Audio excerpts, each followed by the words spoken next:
Hello everyone, I'm Brian Croy Dragon and welcome back to Vox Adventures. As you can see, the Easter event is here. Yes, Alex. So you've got the Easter Bunny expert, egg painter, Easter leather, Easter chain mail. Accidentally, in my head, I read that as Easter chainsaw, Easter iron, Easter gold, Easter diamond, legendary egg rewards. Can you please hold still? So like hard candy, chocolate chopper, bubblegum bow, caramel cruncher, taffy trowel, legendary Easter shulker box, weapons, shields, offhand tools, fishing, treasure bunny suits. Oh right, I forgot to turn dark sight on.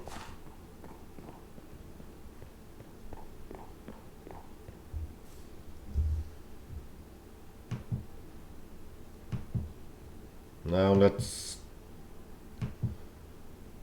get ready for the search for eggs and Easter bunnies.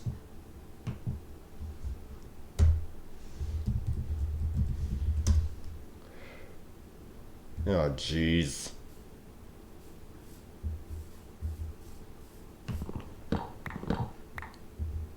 Okay, so what can I talk about? Saw Godzilla vs. Kong last night. Loved it, very good. Of course, no spoilers. Not I can't be spoiler free until it comes out onto a DVD and Blu-ray.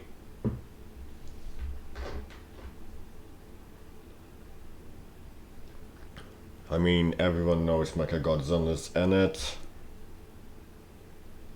Rendering the fight between Kong and Godzilla ultimately moot. As well as who wins the fight.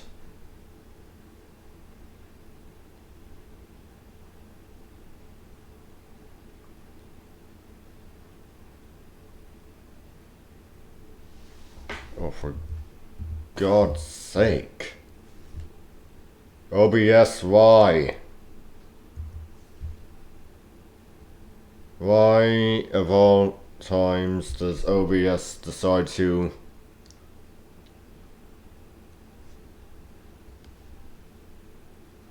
not respond when we're just... Oh, Minecraft now too. How terrific.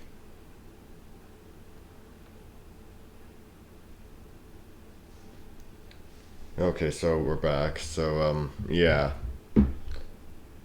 The trailers made no secret that Mechagodzilla's in the movie.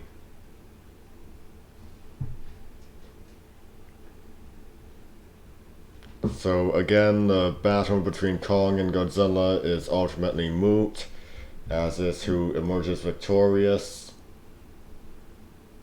in that fight, because the most don't say without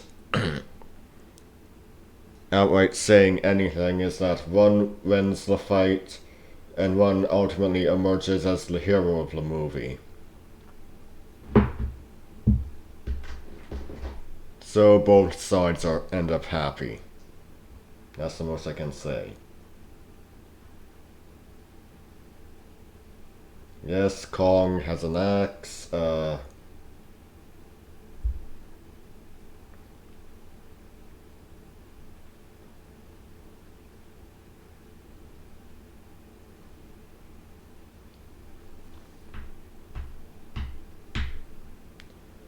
Oh, good lord, I'm really struggling to figure out what I can say without spoilers. Kong knows sign language. Only can say home in sign language. Hasn't shown much else. By way of dialogue.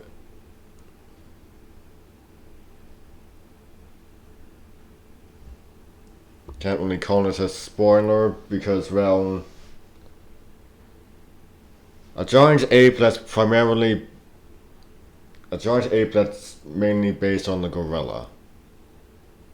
Well, based on gorillas. He's always been primarily more of an ape, more like a giant gorilla-based ape man than an actual giant gorilla. It wasn't until the Peter Jackson film later and they just straight up made him a giant gorilla.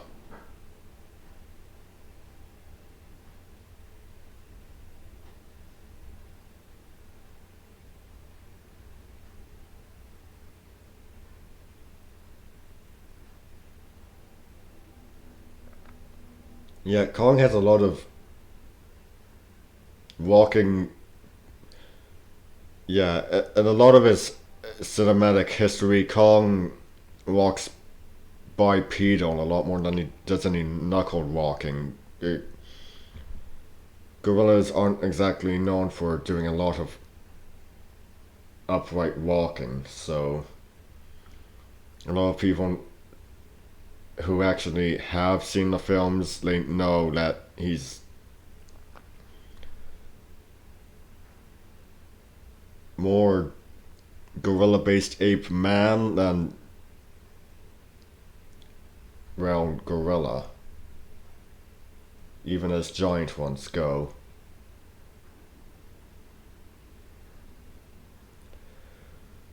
If the film classes I took in past could see me now.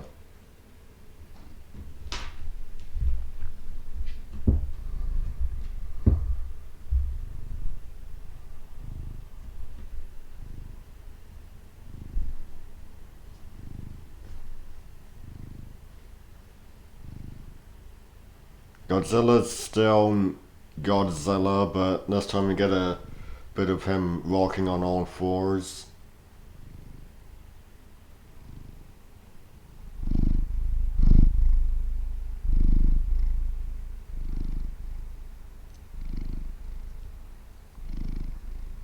Showing that, well,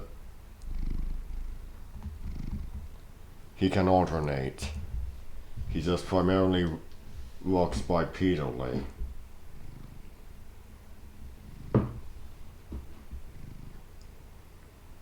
We get some new monsters, not counting Mechagodzilla, he's existed since the 70s.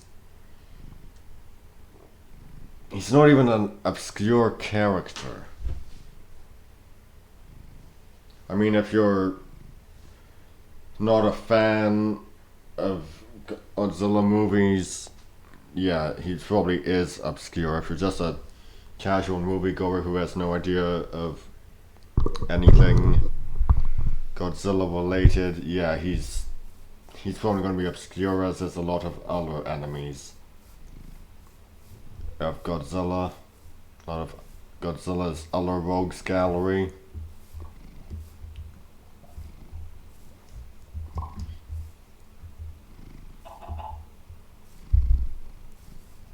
This isn't a spoiler, Rodan does not appear in the movie.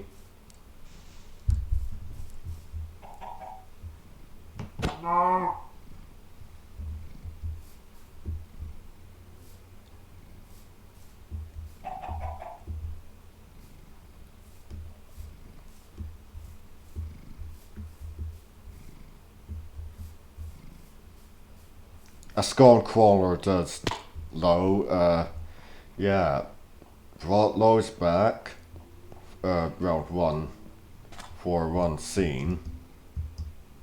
It's not a spoiler, it's just saying what, I'm not, again, this is not a spoiler, it's just me saying who is, of the monsters, who is coming back and who is not coming back.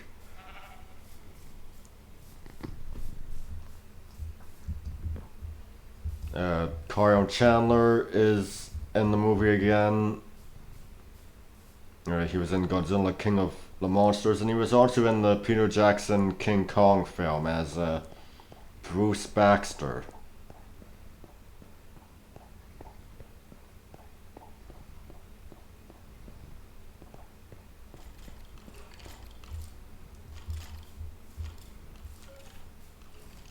Looks like they're out hunting Easter bunnies too.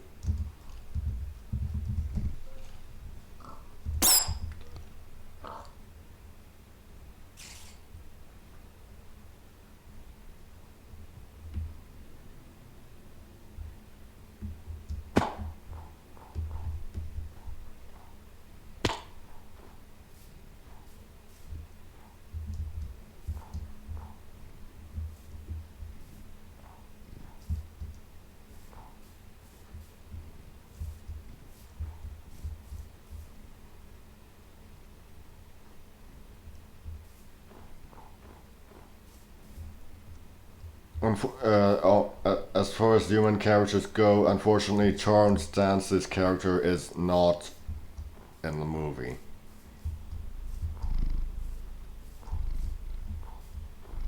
Uh, Charles Dance appeared in Godzilla King of the Monsters. Charles Dance was Tywin Lannister in Game of Thrones. He's just a really good actor, and it's nice seeing him in different kinds of works. Back in the 90s, he played the Phantom of the Opera in today's the only screen adaptation period to actually film at the Opera House, at the actual Paris Opera House.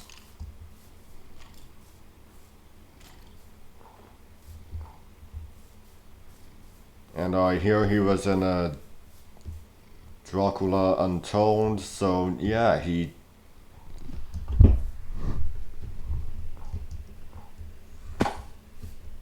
does all sorts of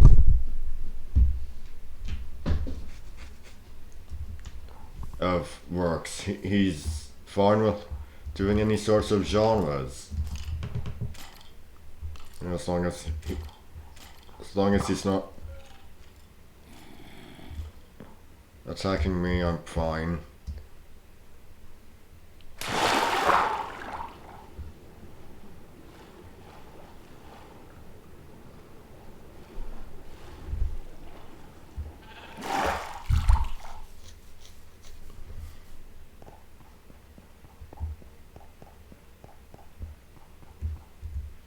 Yeah, okay, I don't really know what else I can see. I can say that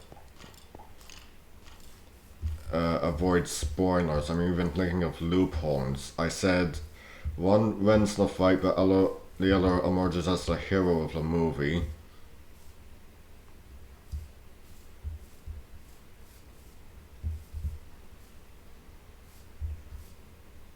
By not saying who in each instance, yes, it's not a spoiler.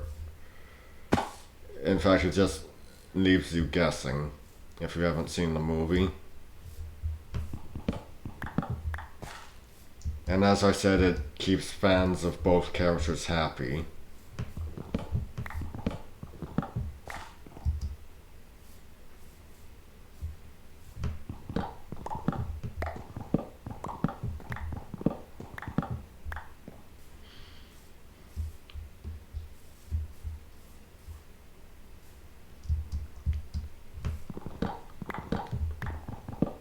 There's a location in the movie called Denham University. I'm not sure if that's an actual place or if it's just a fictional place named in reference to the character of Carl Denham from the original Kong film in 1933.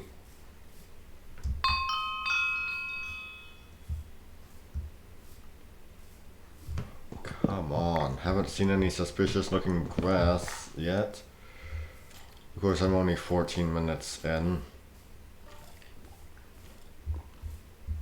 I haven't seen any Easter bunnies either. I saw suspicious grass last night, not any Easter bunnies though. Of course, I'm on episode 4 or 5 of this season, so it's not like I'm going to be just doing one. We'll be seeing a lot of this event.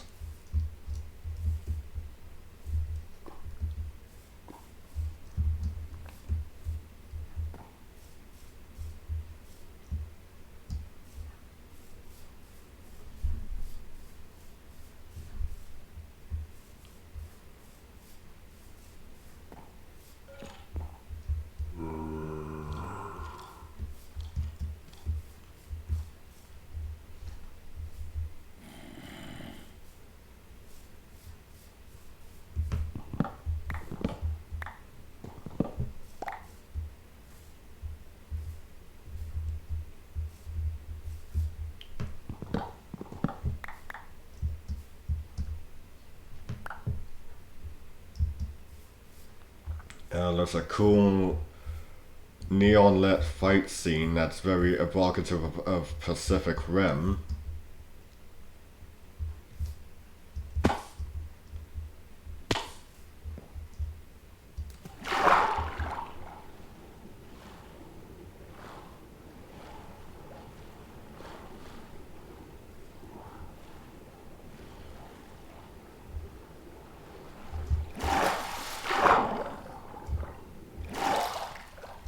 And here we are.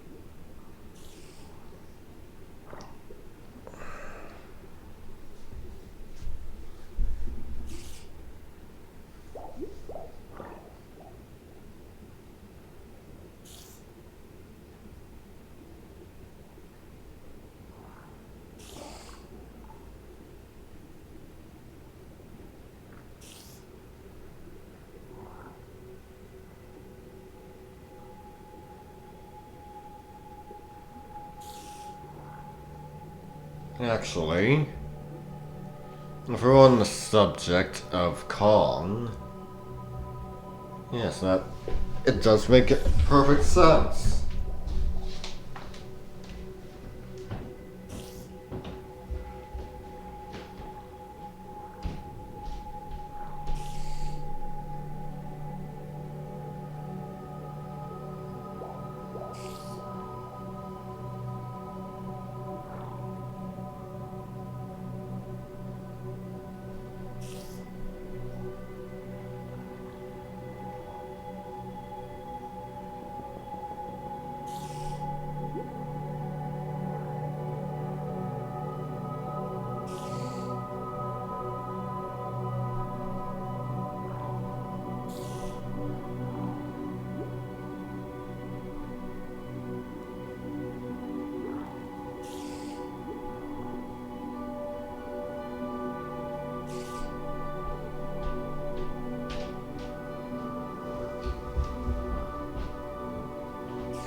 Bookmark, what am I doing?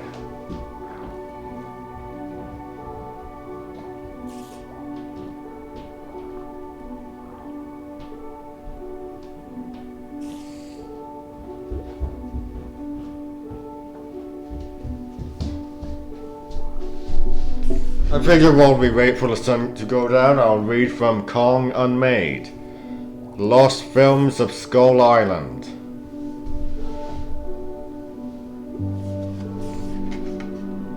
This is actually a book I got for Christmas and haven't read yet. It's on my to-read list, so I figure if we're talking about Godzilla vs. Kong, we'll read this.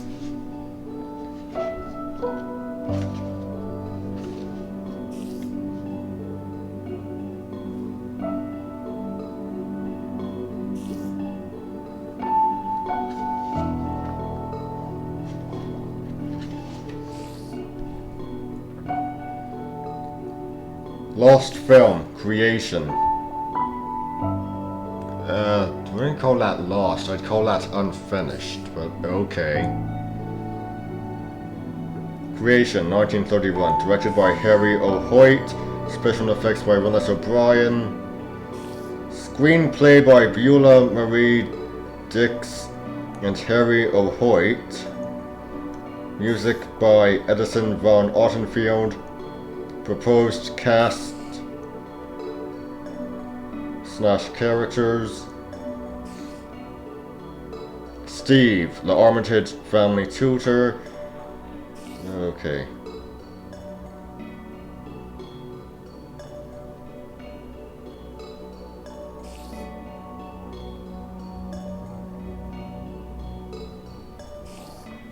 I've heard of this film before. It's covered in a Kong documentary. It's on one of the DVDs I've got. The second disc for the 1933 film.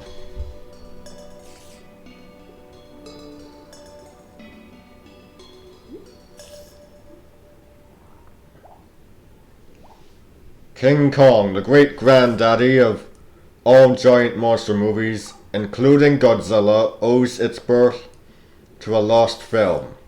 Had it not been cancelled, King Kong may have never been made. Perhaps not surprisingly, this lost film was all about dinosaurs and humans coming into contact on an island.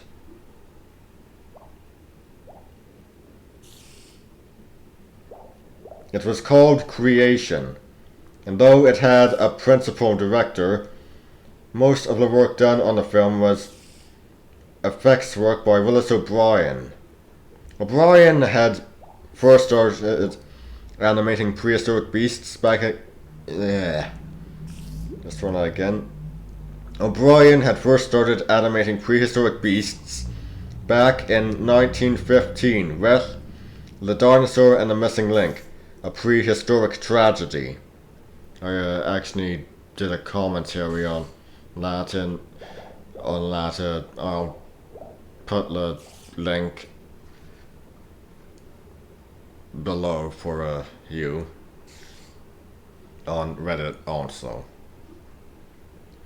Then of course came The Lost World. I've actually got that movie, it's public domain. I probably should do a commentary on it since it's public domain.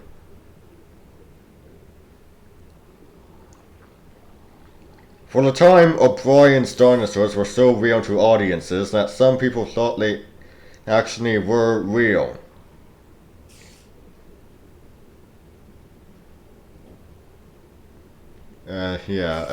Arthur Conan Doyle actually claimed that the footage in The Lost World was actual documentary footage. He later apologized for his hoax. Film historian Stan Hyde even remembers having a babysitter who thought the London event... Okay. One side, Alex. Who thought the London event was real. Oh, come on. Alex, please. Okay. When Hyde was 5 years old, he was showing a book of dinosaurs to an elderly babysitter. When he explained dinosaurs were extinct, she said, "Not all of them. There was one that walked on London Bridge. It collapsed and he fell in the ocean and swam away." The story haunted Hyde for years until he realized she must have seen The Lost World as a young girl in 1925 and believed it was real. Okay. Yeah, sun's not down yet. Yes, Alex, hello. Good morning. Look at your whiskers. Okay. Come with me.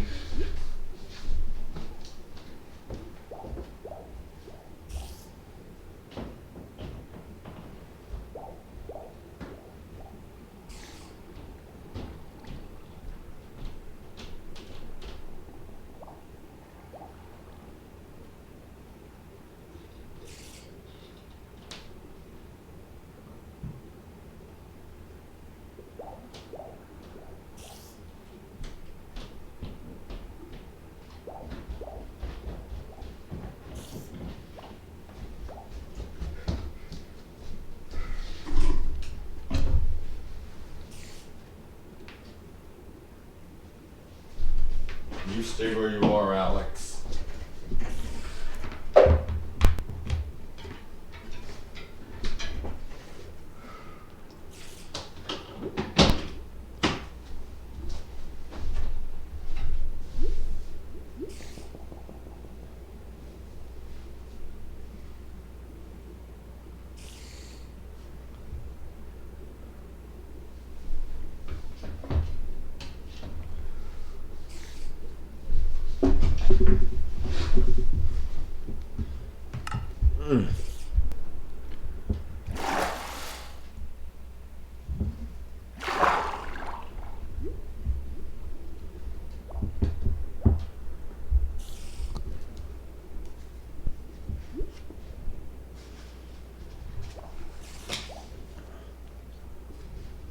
It was also the Lost World that would birth creation, as the idea came from that film this one again.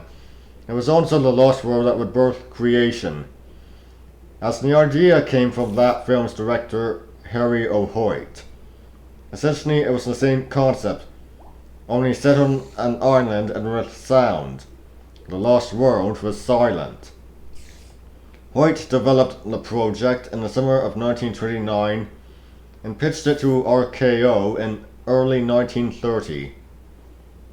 To do so, he screened a print of his The Lost World and also gave RKO a 76-page detail for cost estimation document. Hoyt told RKO he believed that Willis O'Brien could create 37 dinosaurs. What the hell? 17 primary ones and 20 for the background only.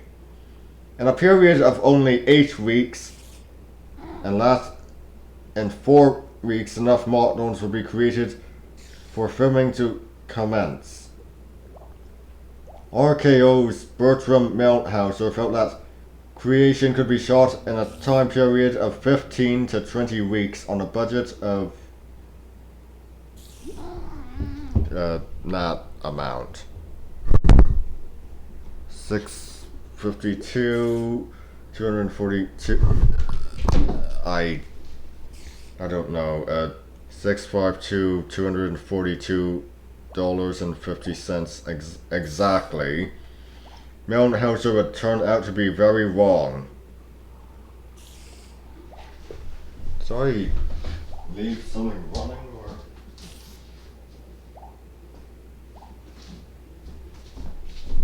No, we're fine. Well, that's that paragraph finished. Let's just continue on our way.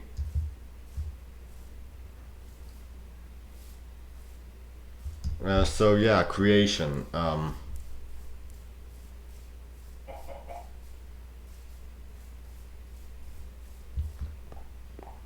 was introduced to that long ago. I was 13 years old, so I was introduced to it in 2005.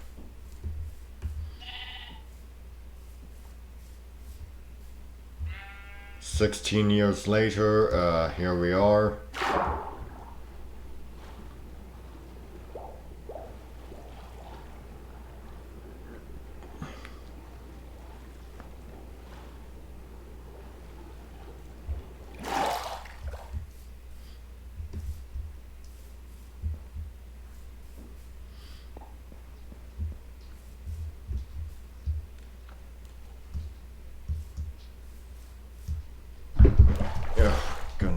think, Alex. Just please sit down, lay down, one up for two.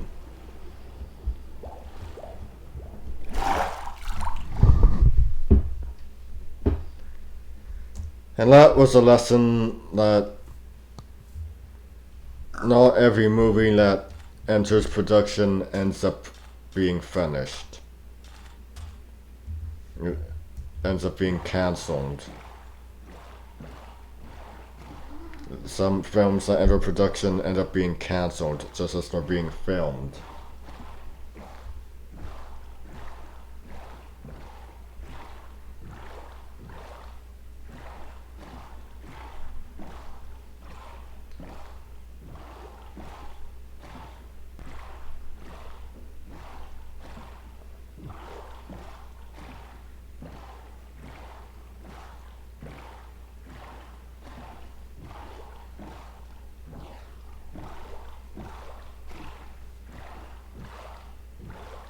Yeah, not going to be a whole lot of suspicious looking grass out here on the water.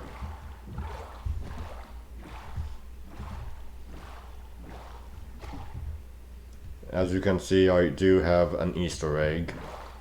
Got it last night.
What?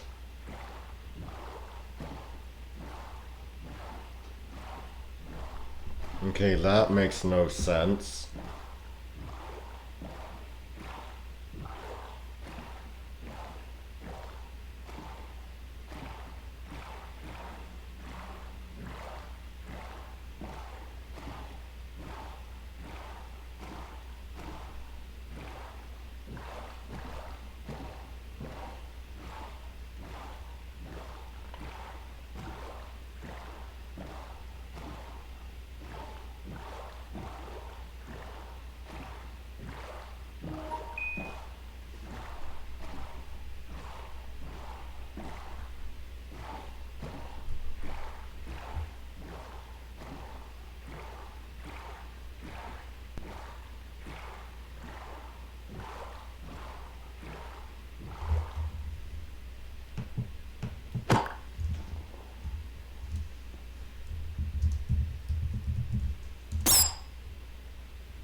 Well,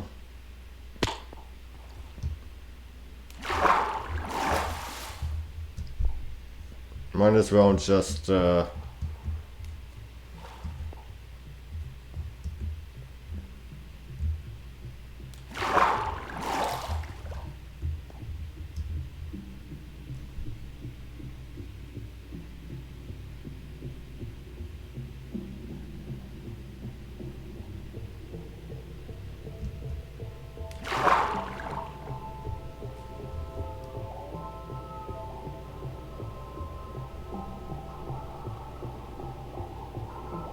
well, back to reading.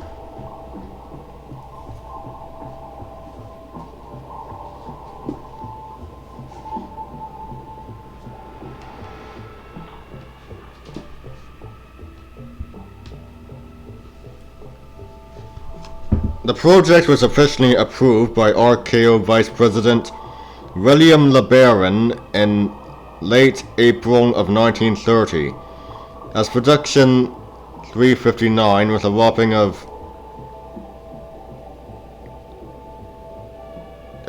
that budget. $1,201,813. Creation's final storyline was adapted from Hoyt's ideas by Beulah Marie Dix over the summer of 1930. Dix, who had written several Cecil B. DeMille epics, compressed Hoyt's initial ideas, combining characters and also adding in an exciting battle between a Tyrannosaur and a Stegosaur. The final storyline centered on a group of wealthy aristocrats on a yacht owned by patriarch Thornton Armitage. The lead character was to be a more relatable figure for the audience. Steve, the tutor of the Armitage's son Billy, and the secret admirer of Elaine Armitage. Yes?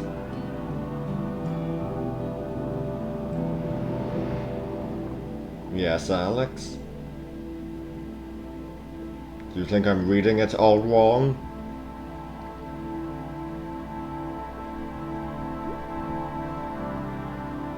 Of course, to make a love triangle, Elaine's fiancé, Ned Hallett, was also on the voyage. For comic relief are friendly, overweight Aunt Louise and the Jewish cook Benny, who likely inspired Charlie and King Kong. Yeah, except Charlie was Chinese.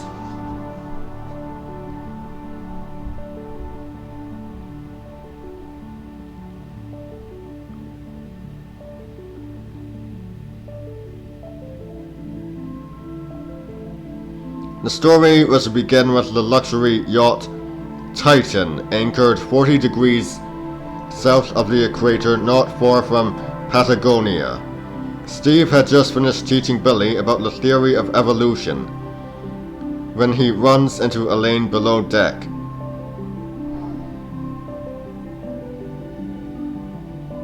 Yes, Alex?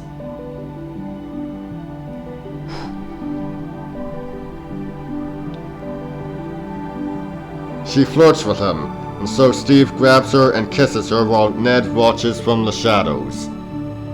Steve is shocked when Elaine tells him that... Steve is shocked when Elaine tells him that the kiss meant nothing to her, so he threatens to leave the crew. Above deck, the family watch as storm clouds brew in the distance. Soon a storm is upon the yacht, and a submarine dispatched for the Chilean Navy arrives to save the Armitage family and their crew.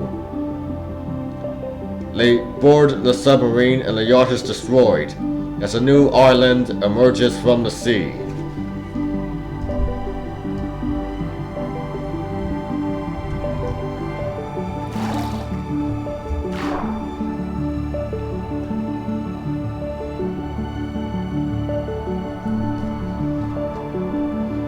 Oh, hey, Zombie's on. Well, he's always on.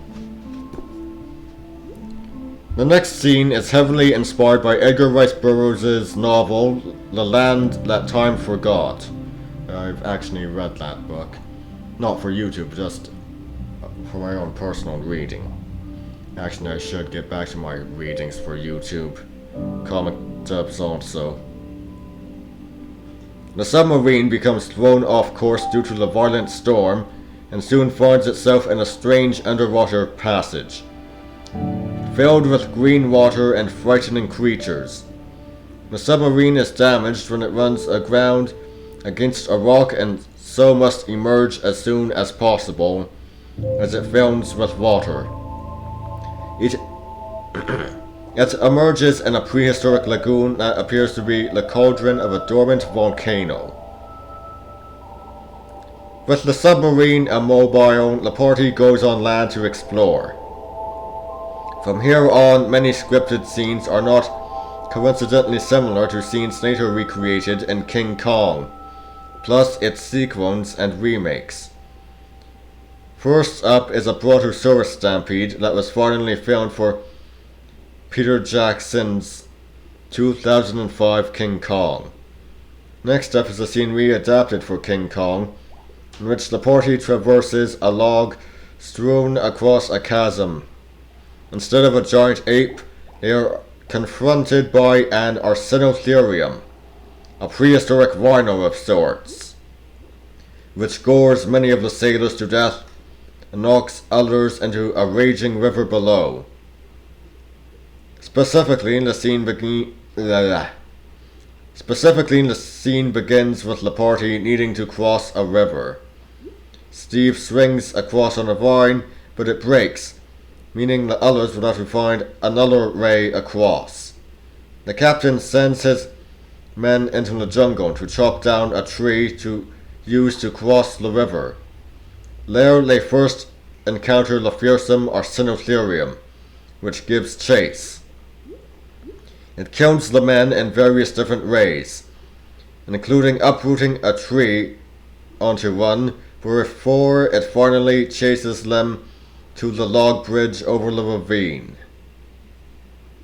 Steve, being on the other side of the river, is one of the lone survivors of the expedition party.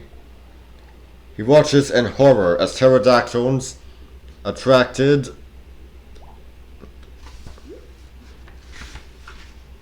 by the blood, swoop down like vultures to feast on the dead men and carry a few away, as the Arsinotherium chases them. Steve stumbles through the jungle, where he is almost killed by a woolly mammoth. He finally reconnects with the others, and all fear they are stranded in this land of terror forever. So keep reading. Still similar in narrative to The Land That Time Forgot, the party builds a camp high on a cliff overlooking the valley. 30 days pass as they learn to survive in the new world. One day, the villainous Ned shoots a Brontosaurus, and the enraged beast begins destroying the camp. Elaine grabs a torch and puts it to the monster's mouth, driving it away. Ned, ashamed and angry after having been scolded by the others, leaves camp and shoots a baby Triceratops. The mother then gores him to death, and the villainous Ned can no longer complicate the relationship between Steve and Elaine.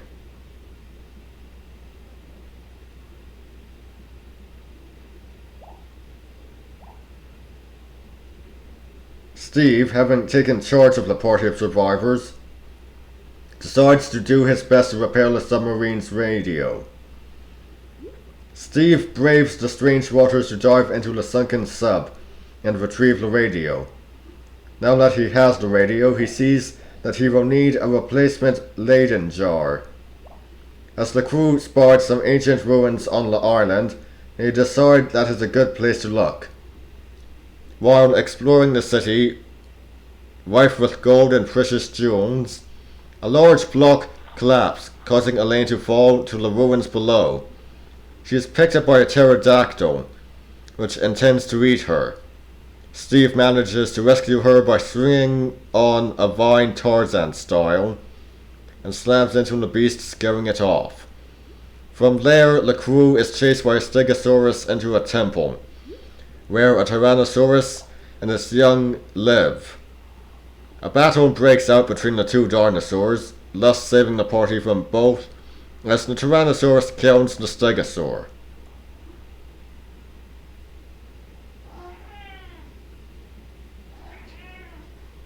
The crew escapes as the Tyrannosaur feeds the dead Stegosaur to its young. As luck has it, Elaine's pet monkey Chico has discovered the very jar they needed all along.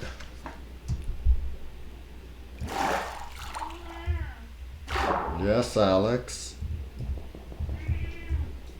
What? Right. Huh.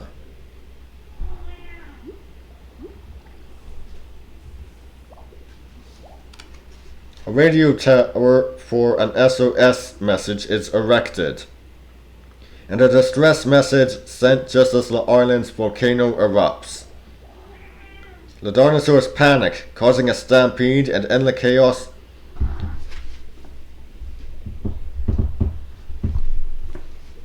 A pterodactyl slams into the radio tower, destroying it. Feeling that all hope is lost, Steve and Elaine confess their love for one another. Just as Billy collapses from heat exhaustion, they spy rescue planes in the sky.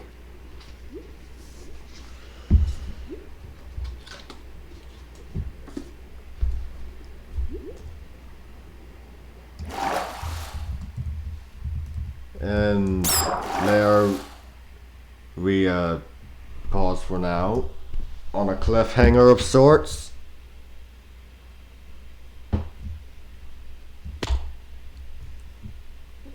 Can you please just choose one side?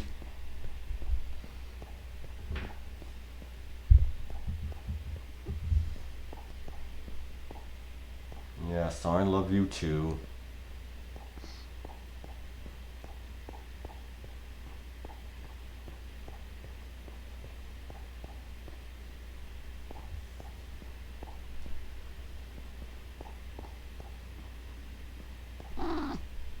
Yes.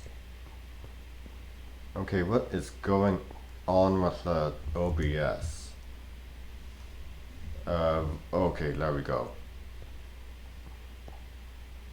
It wasn't not responding. The volume was just stuck in place for a moment. Yes, Alex? Oh, jeez.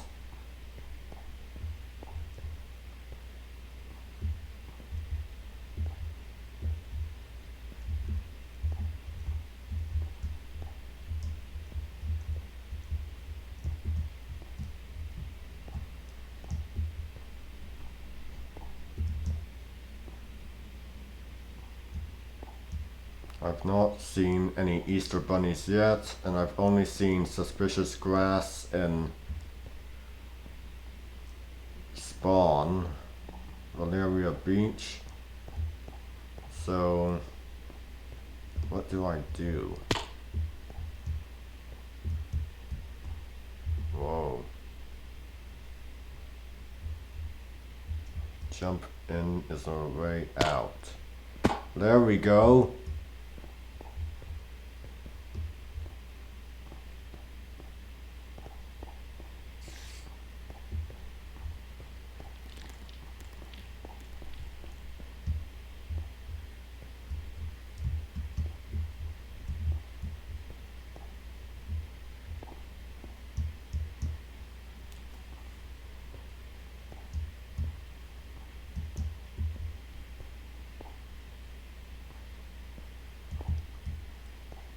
This is just like being on safari. They just don't magically appear on command.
Is he? No. Doesn't seem. Yeah, he just sees my name and chat on this.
Alex.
Okay, at what point do I just go over?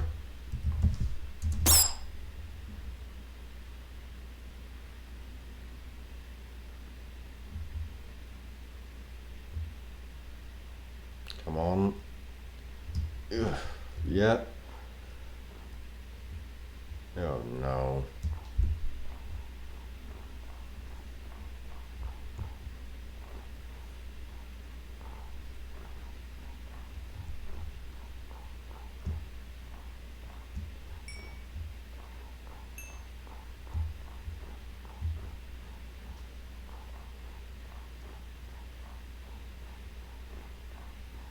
Well,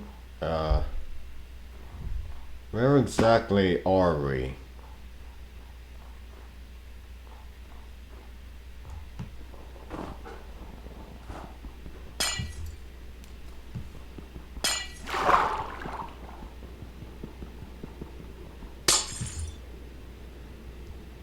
No.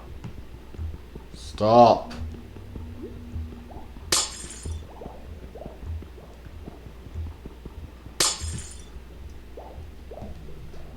Okay, Alex, please, I kind of need that arm. I am right-handed after all.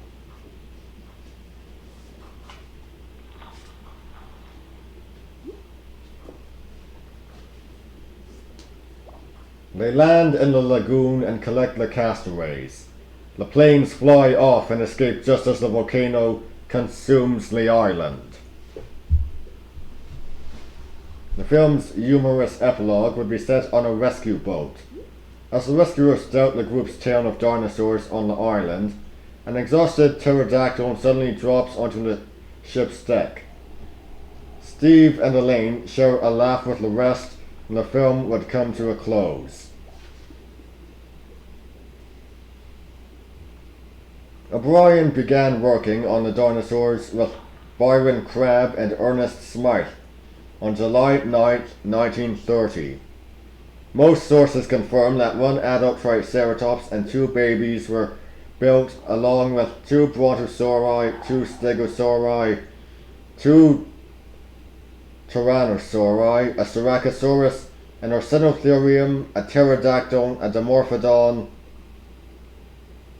and a few birds for good measure.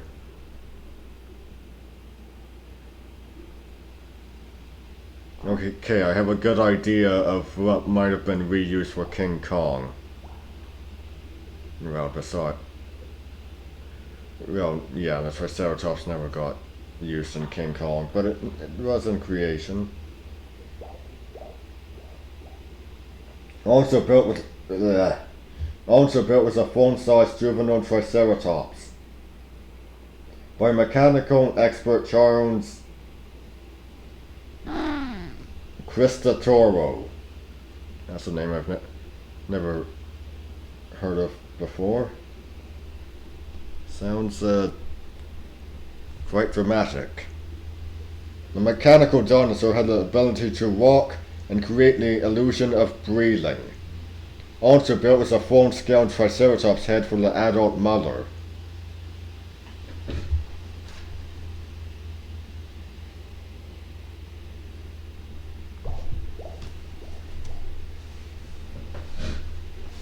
However, by October, no footage had been shot, and Milhouse's 20-week production period had been eclipsed long ago. But considering the massive amount of pre-production work, most importantly a working script and dinosaurs, RKO wasn't going to abandon creation yet. They approved of the shooting of some test footage, namely the scene where Ned shoots a young Triceratops. 3 weeks were allotted to shoot the sequence. All in all, 4 concept drawings plus 20 other sketches were completed for the scene. There was also a detailed description for the shooting program. Let's run out again. There was also a detailed description for the shooting process and the camera angles. Shooting finally began on November 15th and would end up going on for 61 days. Things had changed since O'Brien had animated The Lost World in 1925. Back then, films were projected at 16 frames per second, but in the age of talkies, that had been up to 24 frames per second, meaning it would take O'Brien considerably longer to animate the dinosaurs. Instead of completing 40 feet of film per day as promised by Hoyt, O'Brien could only complete 25 feet, only about 20 seconds of film per day. The completed scene shows a Triceratops and her two young, who are playing tug-of-war with a vine. One of the babies wanders off into the jungle, where it spies a chimpanzee, a jaguar, and finally Ned Hallett.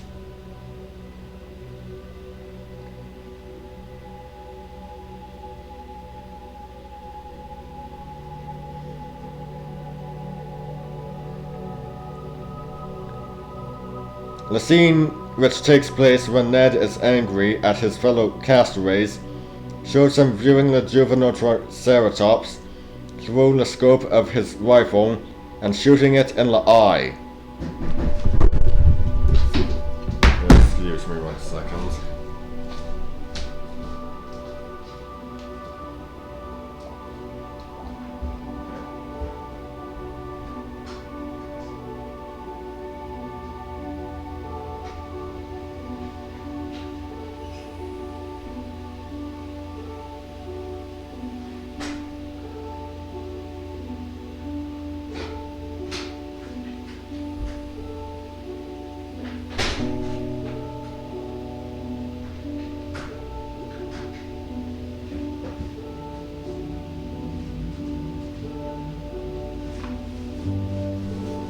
Some Amazon deliveries from my mom came in, so just put those there.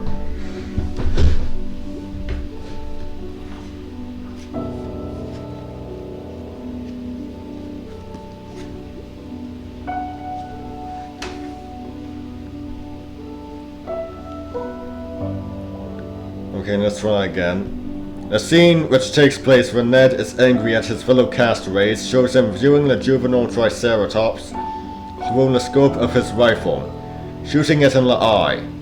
The baby falls over, and a mock-up of the dead baby was built for actor Ralph Herold to inspect before being chased by the mother. The adult Triceratops is spectacular, and although it doesn't appear in King Kong, does appear in Son of Kong. What? No. The Styracosaurus appears in Son of Kong. I don't remember a Triceratops. Unfortunately, the footage of the mother goring Ned to death is lost. Reportedly, Cooper considered actually using this footage in King Kong, but felt that it didn't just mix well enough. In both the novelization and the script of King Kong, there was a scene for the Triceratops, even though it didn't make it into the finished film. However, some of the Triceratops footage was later used on the computer game Dinosaur Museum by Perspective Visuals, and also the educational video More Dinosaurs. Yeah, I've never heard of those. I'll have to check them out. Yeah. Still daylight out, so back to reading. Actually, much harder to manage in the Triceratops scene were the real animals. Snooky, the chimpanzee, the star of several two-wheel novelties for Universal, a live jaguar from Olga Celeste, a stork, and a kinkajou. The jaguar naturally terrified the crew when it did not behave as hoped. The jaguar was to be released from a cage to catch a chicken, grab it, then dart into another cage to eat its prize. Instead, it grabbed the chicken and ran loose on set, until Miss Celeste grabbed it by the scruff of the neck and forced it back into its cage.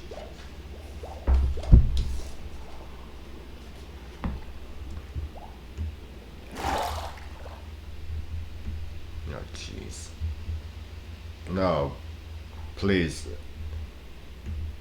Let's get back in there.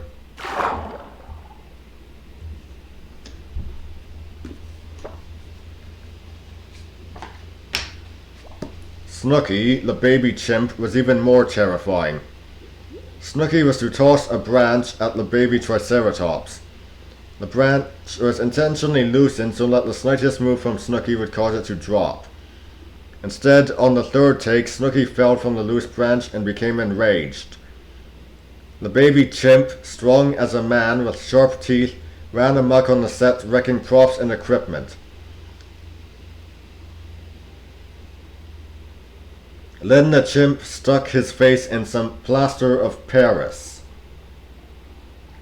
If Snooky, something of a beloved animal star, ingested the plaster, it would poison the chimp. Snooky's trainer chased the ape down and forced it to spit out the plaster. After the debacle, Willis O'Brien declared, "No more live animals!" Portions of the shipwreck sequence were filmed by Coram Brown as well. Alongside this was also filmed the destruction of a coastal village, parts of the island rising out of the sea, and a few submarine sequences. Brown recalled to Orville Goldner, an effects technician who later co-authored The Making of King Kong, that most of this work was done entirely underwater. For the storm at sea, I poured in carbon tetrachloride, which created turbulence. We had to show a mountain rising from the sea, along with lava, steam, and explosions.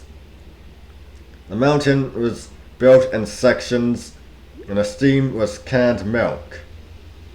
When a twister was supposed to come along, we used a canoe paddle to create a vortex in the water and poured in Negrazin, a black powder dye soluble only in alcohol, down to the funnel. We couldn't make it come forward to the camera, so we moved the camera up to it and got the same effect.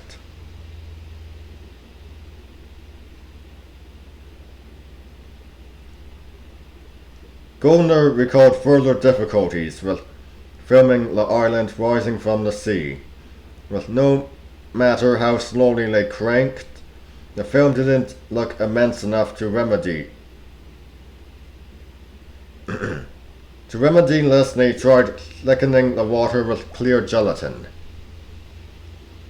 Though these scenes are ultimately lost, the shipwreck scene is said to have been salvaged to being the shipwreck scene in The Most Dangerous Game, a companion piece of sorts to King Kong, filmed at the same time.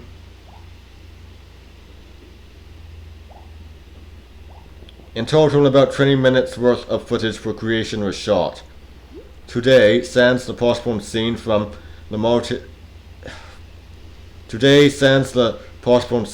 Dangerous Game, only 4 minutes survive, those being the Triceratops scene minus Ned's death.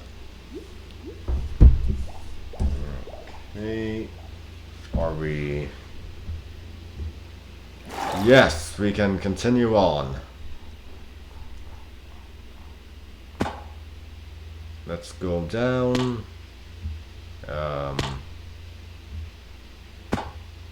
Oh, terrific.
Oh, to see.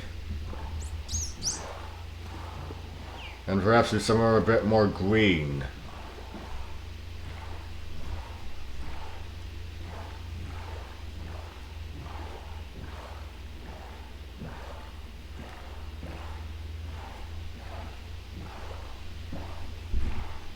Yeah, this book's very educational. It's very informative. I'm enjoying it. I hope you're enjoying it too. How many more pages on that in the creation chapter? Oh, okay, so we'll be, we'll be able to read the we'll be finished the whole thing from this video. So you won't be left on any cliffhangers. What comes after creation? The development of King Kong, so that's about 13 pages. Won't be reading that for today. I'm only reading this because, yeah, I was talking about Godzilla vs. Kong, so naturally it makes sense. If you want me to read it, to continue reading it, for videos, like obviously, just something you do when the sun is out and I'm taking shelter in the shade, tell me, I'll gladly do so. Leave a comment, be it on YouTube or Reddit.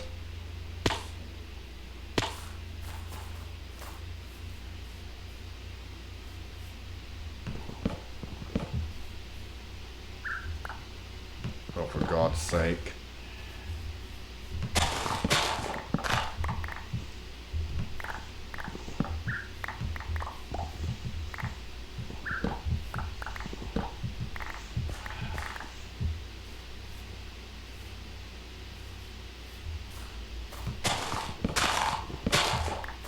Oh, you must be joking.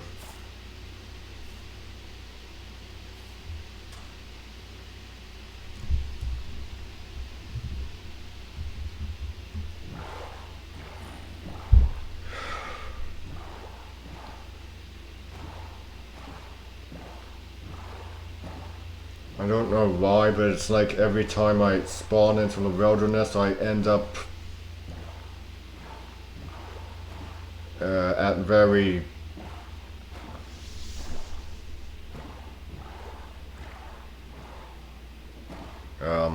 well, as you can see, I end up in very water heavy areas.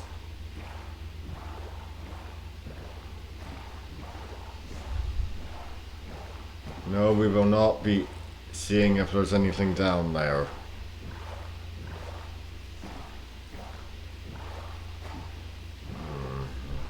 F5.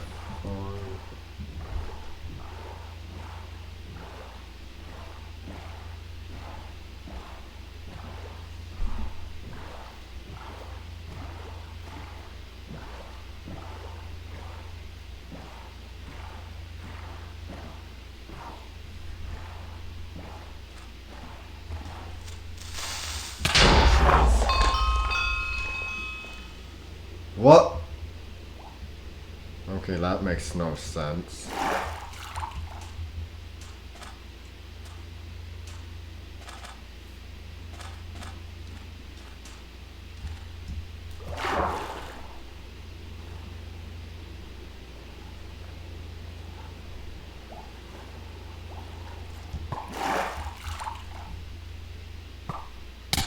That.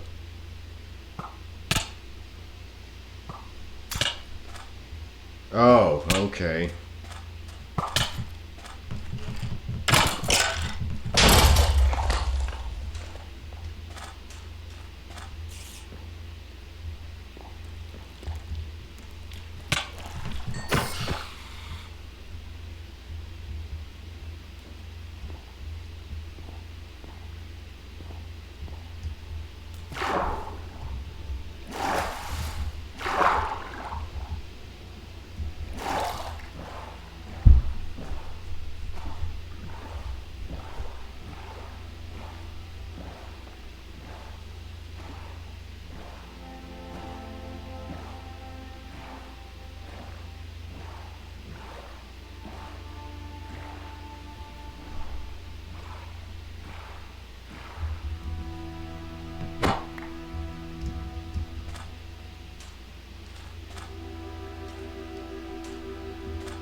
just take shelter in here.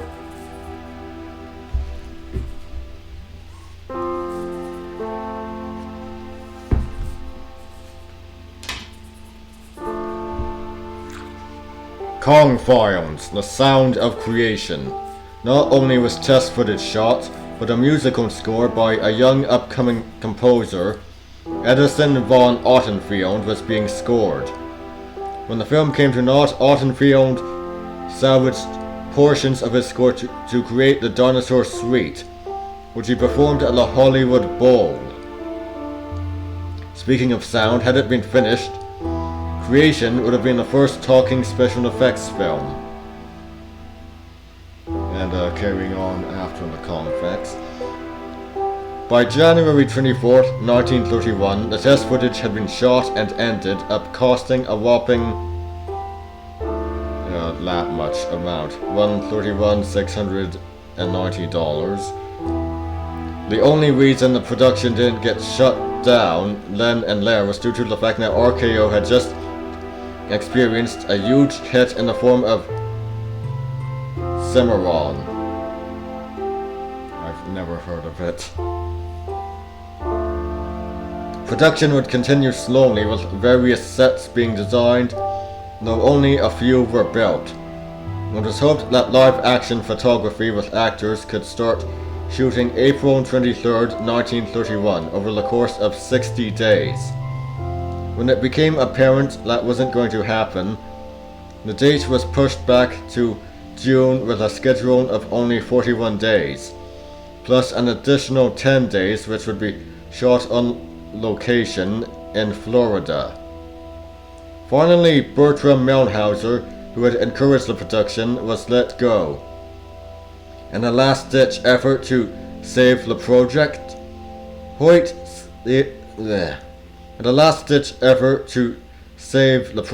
Hoyt scaled it down considerably. For starters, only two main sets would be constructed, and Hoyt cut out the ambitious sea storm sequence and replaced it with a plane crash. Also now, only Ned would fall victim to the dinosaurs, whose numbers were considerably reduced. A 36-day shooting schedule that allowed for 6 days of pickup shots to begin on July 24th was proposed and subsequently shot down. The production, which had by then tallied up $170,000 in expenses, was officially cancelled by Merian C. Cooper himself, who notoriously described the film as just a lot of animals walking around. As far as Cooper was concerned, the film lacked a central antagonist, which he felt would be better suited to his gestating ape movie. This wasn't just Cooper being selfish. The film was over budget with no end in sight.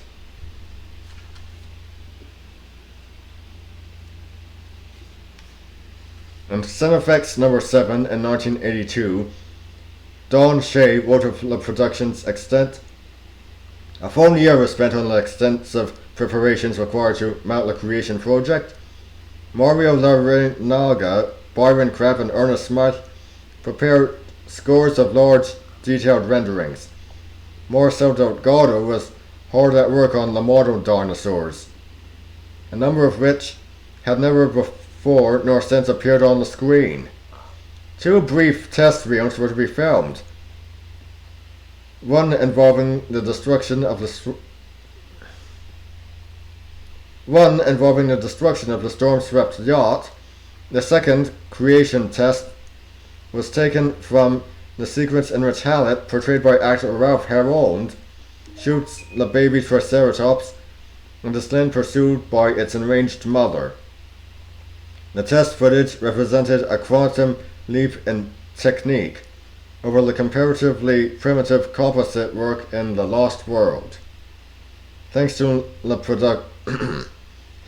Thanks to the production of King Kong, not all of the hard work done for creation was done in vain. Nearly all of creation's dinosaurs, save ironically for the Triceratops, made it into either King Kong or Son of Kong. The Triceratops scene from creation was also used as test footage used to convince RKO studio executives to greenlight the film. In this same footage is a version of the log scene, where the men are trapped beneath Kong and the Arsinotherium. When making King Kong, Cooper decided he preferred the Styracosaurus, also from creation, to the Arsinotherium. Ironically, the Styracosaurus was cut too because Cooper felt it distracted from Kong and the main action piece. Even more of creation's dinosaurs were used in other productions in later years. Portions of the Diamorphodon, a prehistoric flying reptile, were retrofitted to appear in Rich's Brew, Caveman, and Q, the Winged Serpent. In any case, it's a good thing King Kong was made in place of Creation. Though Creation sounds to be a wonderful dinosaur film, King Kong was a cultural phenomenon that Creation likely never would have been.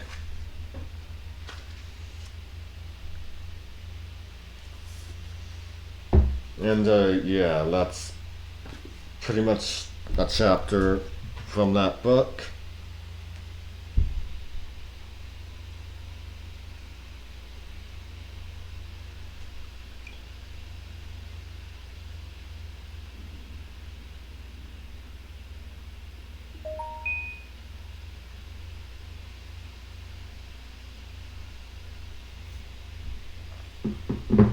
So yeah, that was Creation. I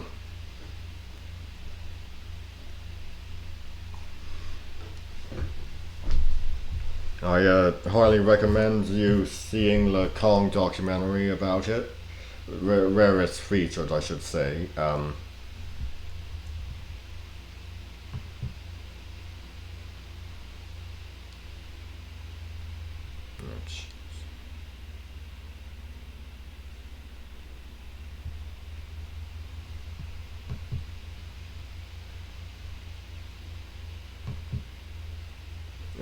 I'll actually go take a look, so you actually know what to look for.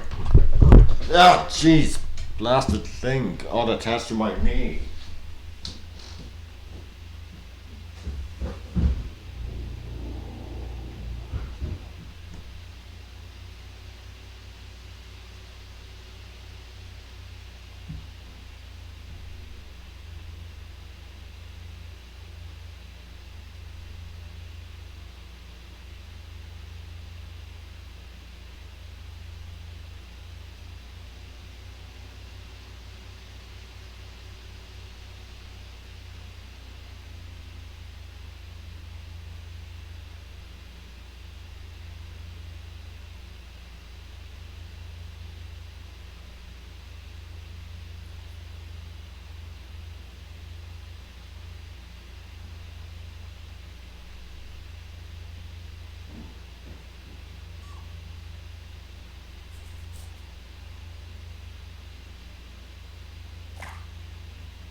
Okay, so the documentary is RKO Production 601, The Making of King Kong, the Eighth Wonder of the World.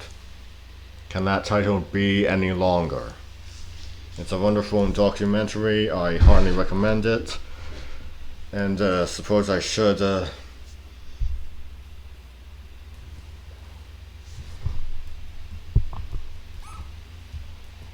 talk about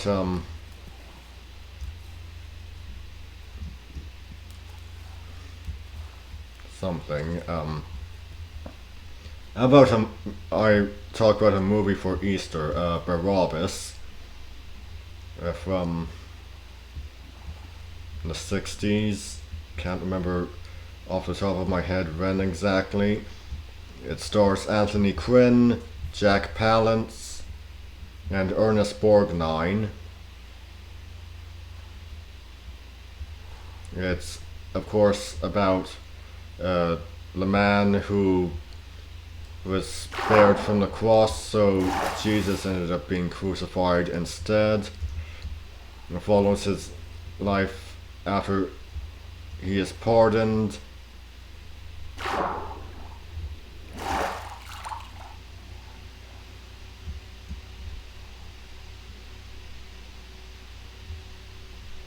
It's a wonderful epic.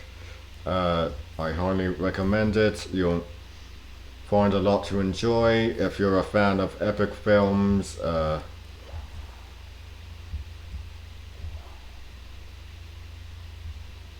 Some guy who was much too old to be playing Nero is in it, and that's another matter.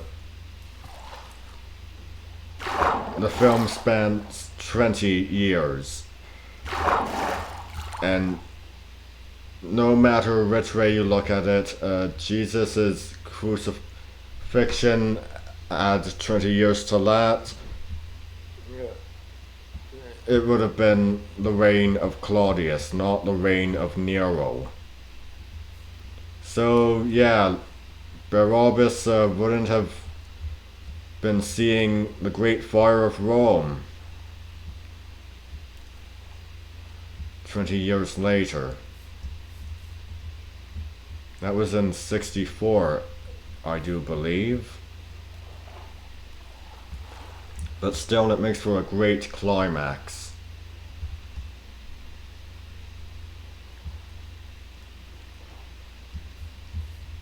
It's also a good gladiator movie.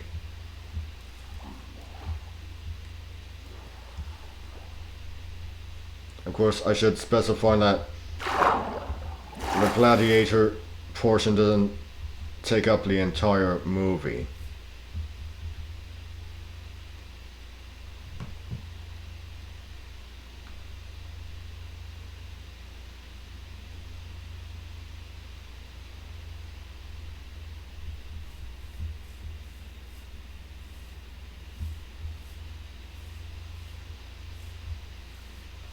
Oh, jeez.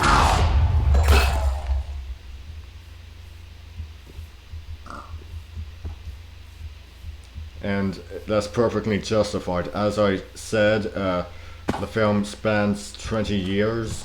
And Barabbas didn't actually become a gladiator until the reign of... Hold the phone.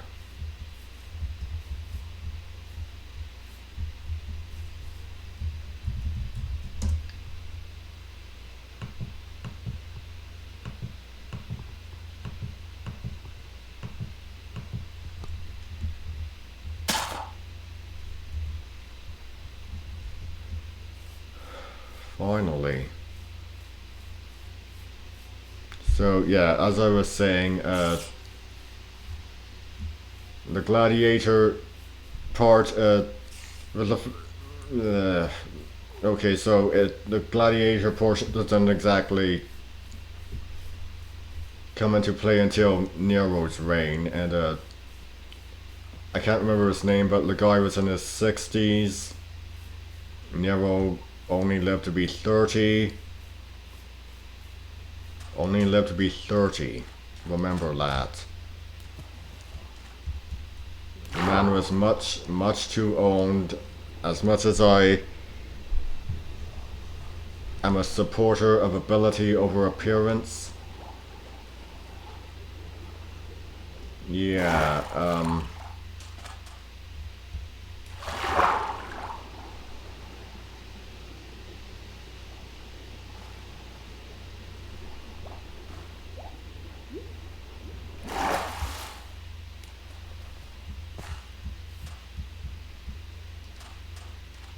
he was much too old for us to, for anyone with a knowledge of history to know that that was a man in his 20s. It was not. no one would have believed that was a man in his 20s.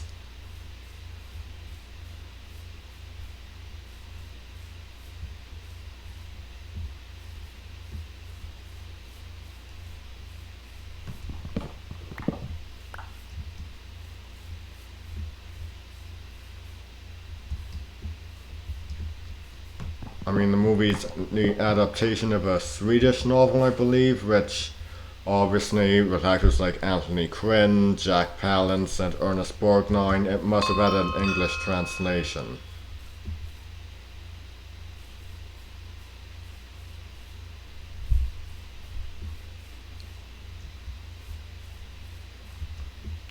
So, I'm thinking that maybe the 20 years thing might not be in the original novel. Don't quote me on that, I haven't read it yet. I have to find a copy first.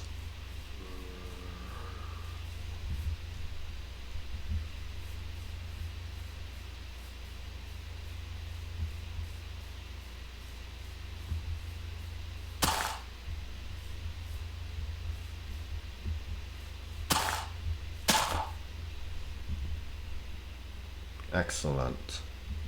Or should I say, excellent?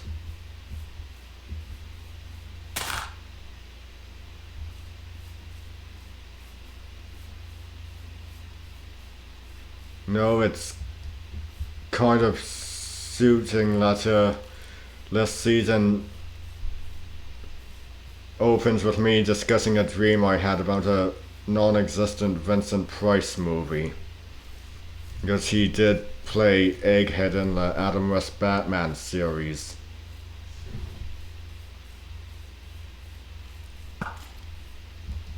Who of course did say things like excellent. I actually don't recall seeing an episode with him. Yeah, I've only seen the first season. I don't think he appeared until the second, maybe the third.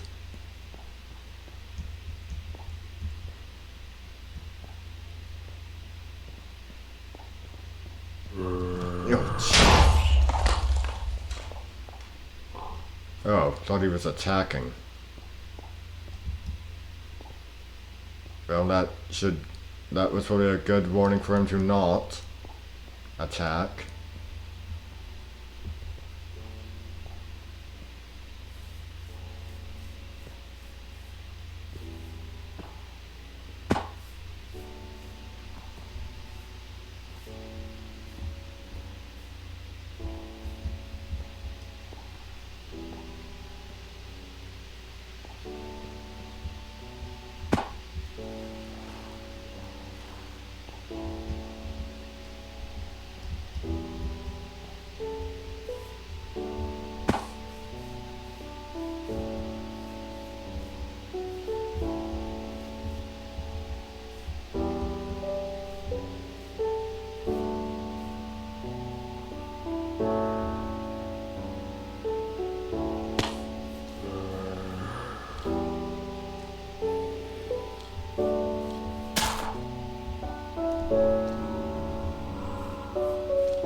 So,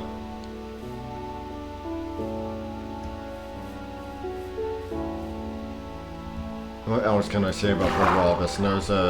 There's a stoning scene, and the woman in question is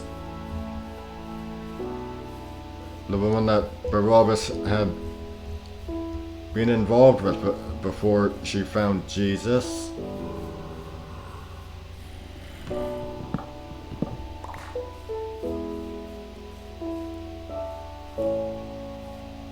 And that, of course, leads to her stoning, as I said.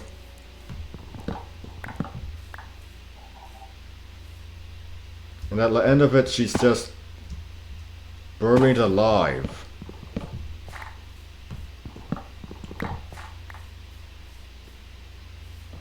just buried. If one stone, if a, if one stone didn't kill her, then she was pretty much buried alive.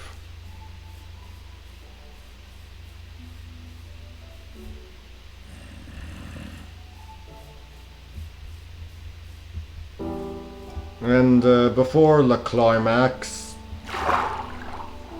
of the Great Fire of Rome, there was a scene where Barabbas gets lost in the Roman catacombs, and that's actually quite terrifying.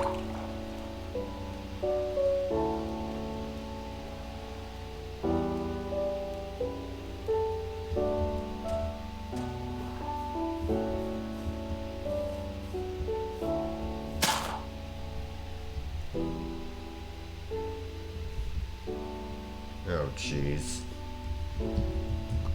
And now I don't have the egg because I didn't get rid of Lee's.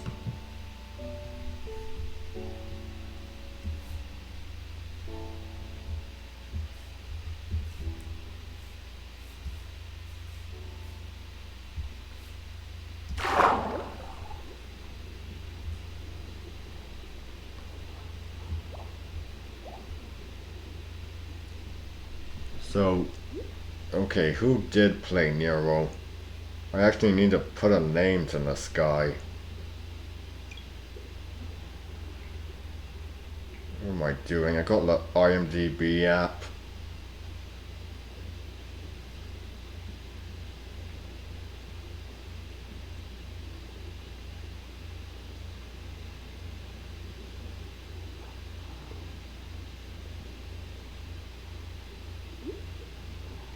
There we go, 1961.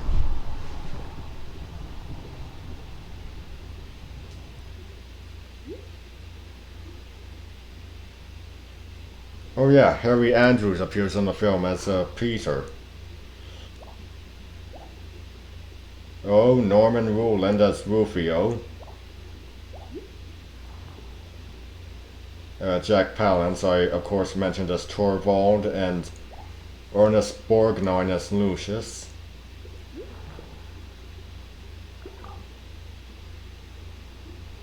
Lawrence Payne, who played Joseph in Ben-Hur, appears as a disciple. Years later, he would provide the voice of Duncan for the Macbeth episode of Shakespeare the Animated Tales.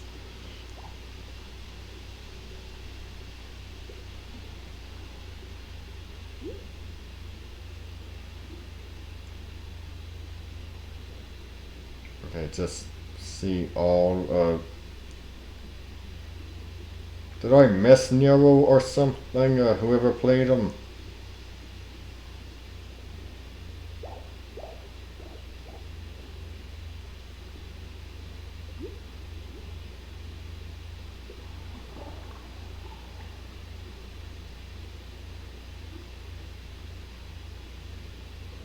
Okay, I'm in the uncredited territory now. Was he uncredited?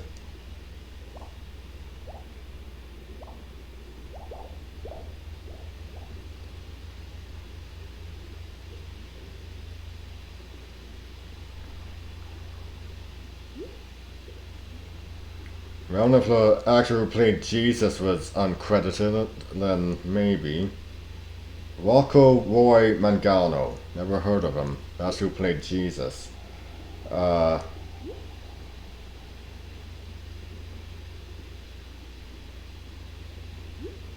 Palance. Probably not related to Jack Palance.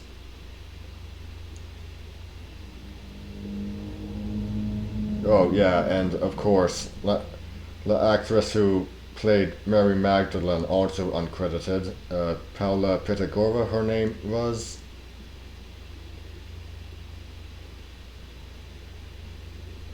John the Apostle, his actor Nino Segherini, also uncredited.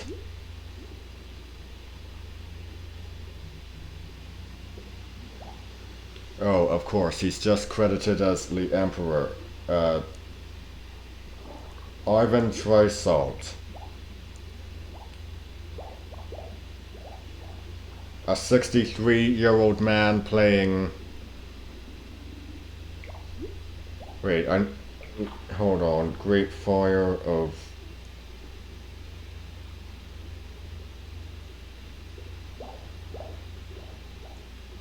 Great Fire of Rome.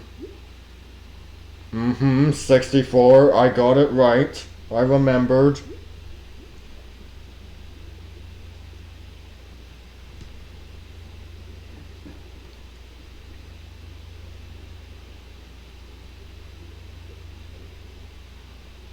Nero, born December 37th.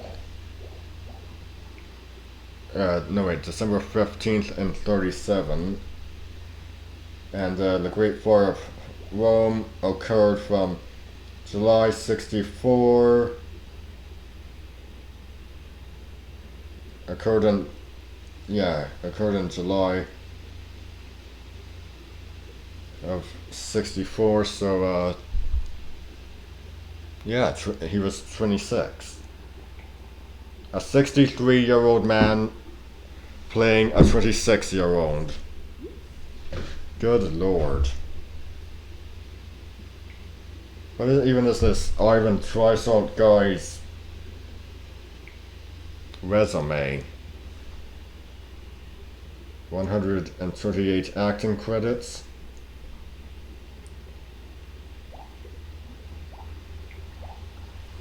Let's see here. Anything else that I've seen with him in it? What the hell is voice? What the hell are my right socks on? Inside out. How'd this happen?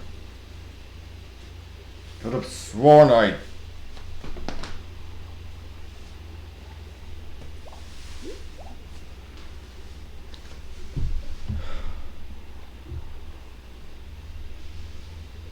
Okay, let's see here. He appeared in one episode of the Adam West Batman series as a Benson Parkhurst.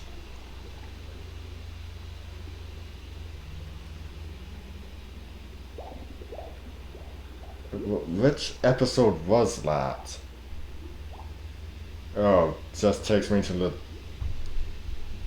Okay, the app might need some fine tuning then.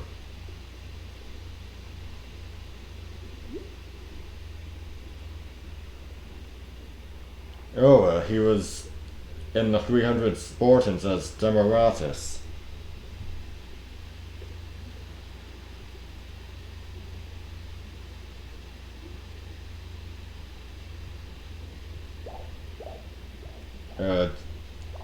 Journey to the Center of the Earth in 1959, where he was playing Professor Peter Goethebaug.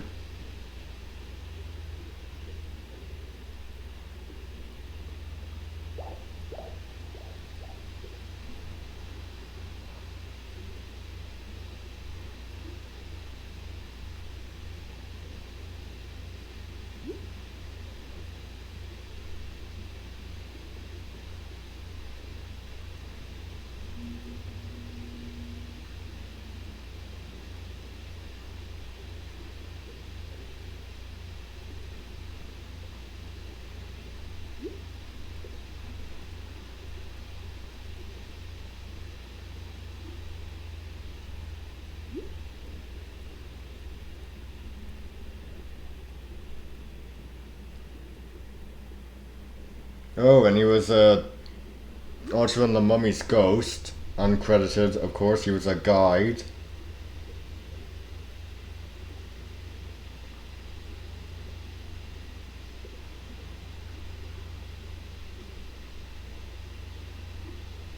And that seems to be it.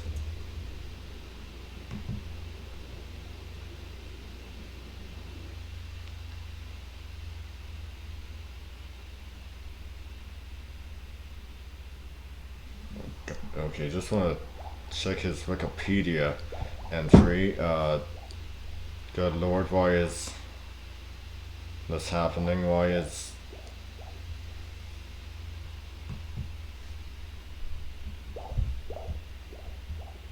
Firefox not responding.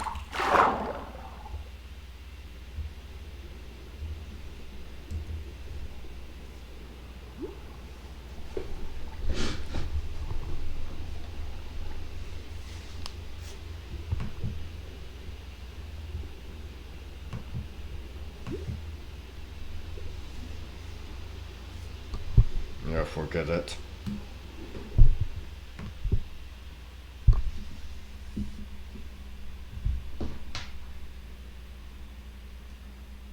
But yeah, I recommend Barabbas, and what is going on, please just... Oh, of course, now Minecraft's not responding. And now, ugh, God's sake. What's going on? The hound just... You saw that? It was caught on video. This Minecraft just went grey. I don't know what the hell happened.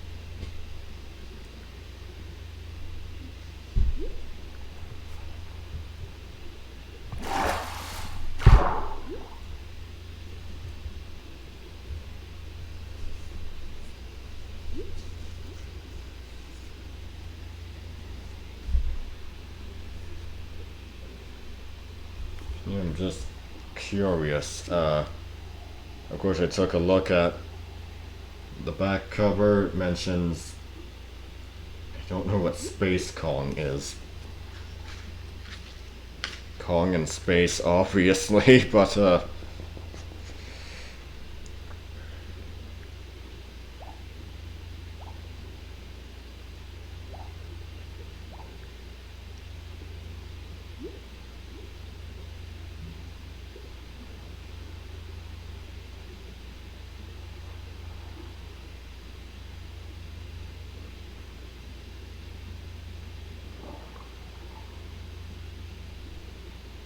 Baboon, a tale about a Yeti. I've heard of that. Unmade Willis O'Brien film.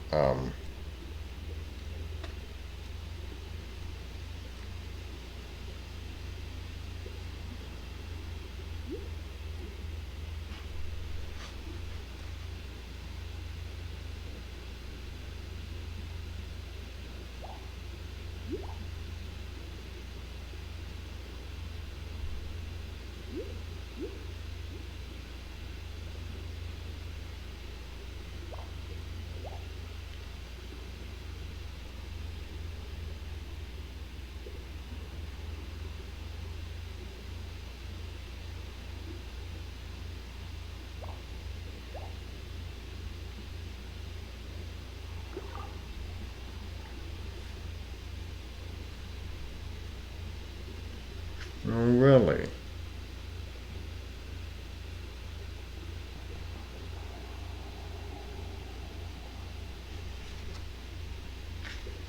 Fascinating.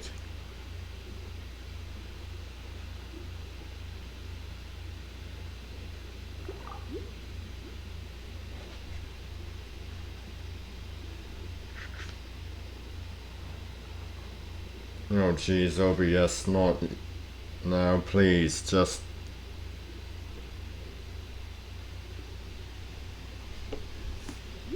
Oh, for God's sake.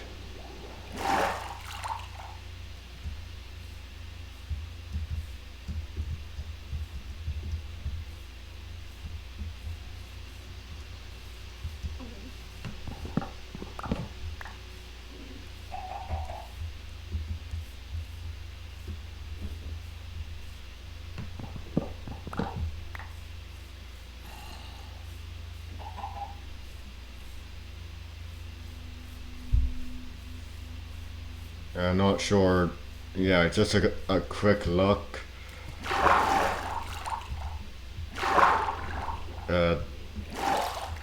the chapter. Not sure where Vanessa Bryan came up with the title Baboon, a tale of a Yeti, a tale of the Yeti.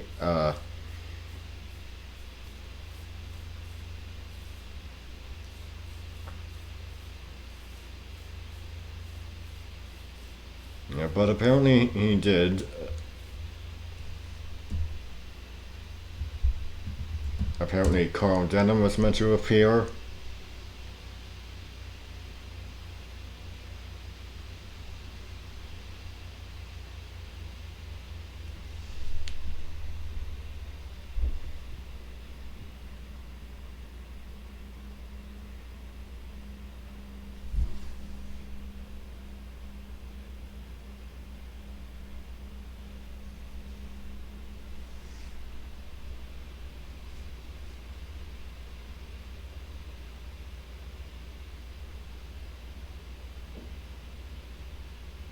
Come on.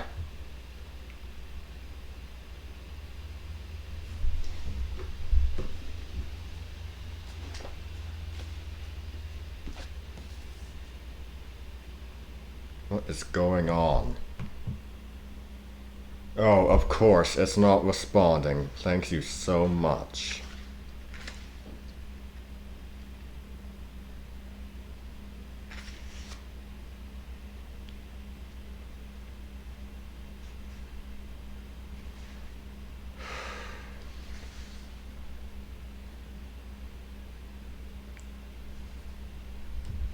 Not that I'm actually gambling here, but how much do you want to guess that,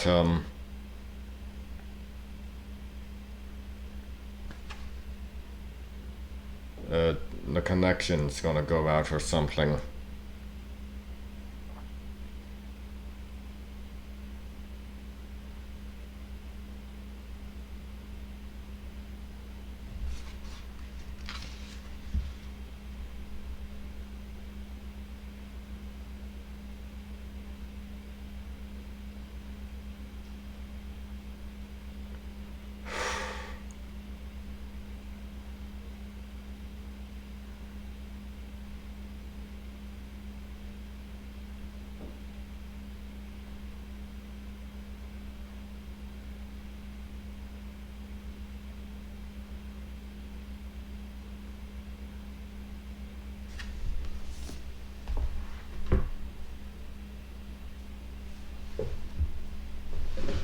Come on, we went less long.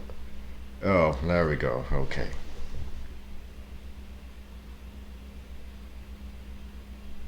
Come on, just... There we go.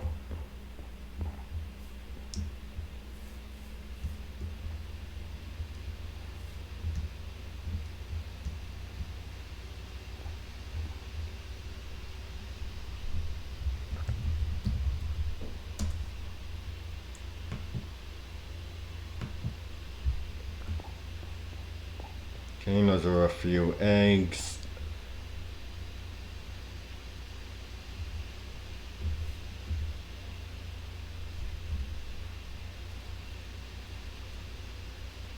What do we get?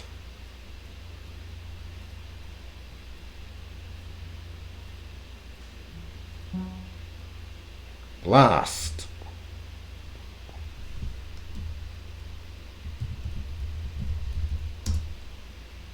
Well, back to the wilderness we go.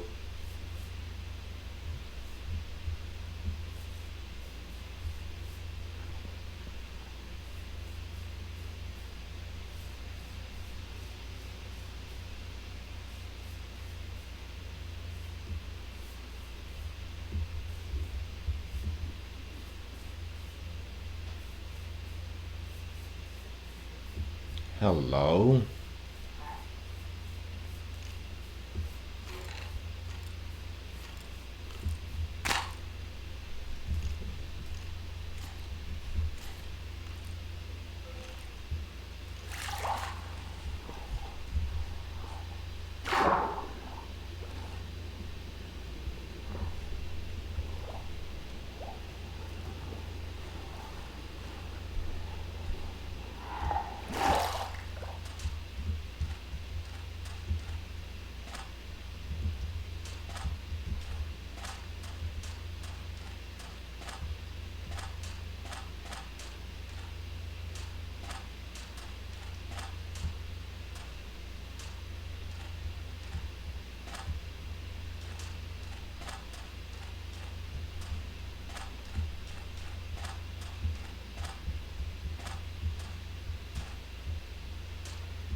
So where are we going?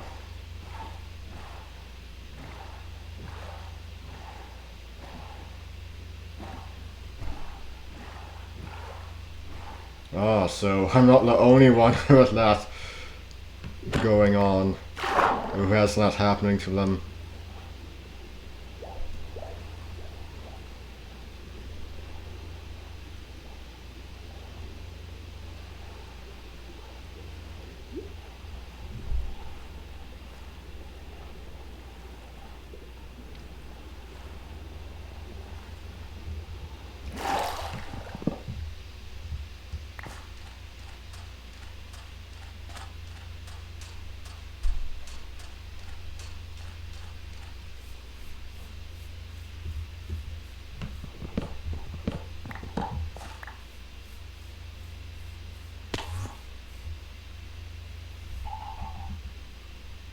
Oh, hello, Frienderman.